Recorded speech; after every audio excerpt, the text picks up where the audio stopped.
உங்களை திக்கற்றவர்களாக விடமாட்டேன், உங்களை அனாதைகளாக விடமாட்டேன். இயேசுவில் பிரியமான சகோதர சகோதரிகளே, நம்மளுடைய உலக வாழ்க்கையில் சில சமயத்தில் சிலரை பார்த்து நாம் சொல்வோம், யாரை அனாதை என்று சொல்வோம், யாரை திக்கற்றவர்கள் என்று சொல்வோம்.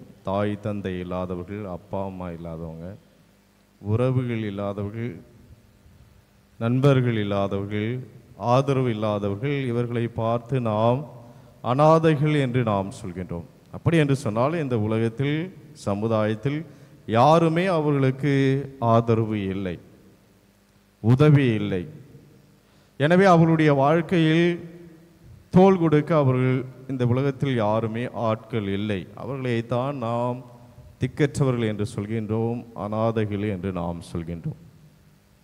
ஆண்டவர் இயேசு கிறிஸ்து என்று நம்மை பார்த்து, உங்களை நான் திக்கற்றவர்களாக விடமாட்டேன், உங்களை நான் அனாதைகளாக விடமாட்டேன். அப்படி என்று சொன்னால் நான் உங்களோடு இருக்கின்றேன்.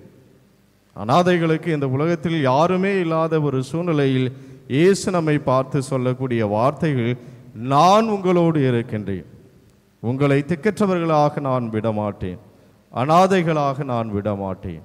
நான் உங்களுக்கு தோள் கொடுக்கவும், உங்கள் வாழ்க்கை பயணத்தில் உங்களோடு பயணம் செய்யவும் நான் உங்களோடு இருக்கின்றேன், என்றென்றும் வாழ்ந்து கொண்டிருக்கின்றேன் என்ற அந்த நம்பிக்கையை என்று ஆண்டவர் இயேசு கிறிஸ்து கொடுக்கின்றார். ஏன் இந்த வார்த்தைகளை சொல்ல வேண்டும்? ஏன் என்று சொன்னால், ஆண்டவர் இயேசு கிறிஸ்து 3 ஆண்டுகள் அந்த இறையாட்சி பணி. எனவே இயேசு இல்லாத வாழ்க்கையை சீடர்கள் நினைத்து கூட பார்க்க முடியவில்லை. சிறிது காலம் நான் உங்களோடு இருப்பேன், நான் சென்று விடுவேன், மீண்டும் நான் வருவேன்.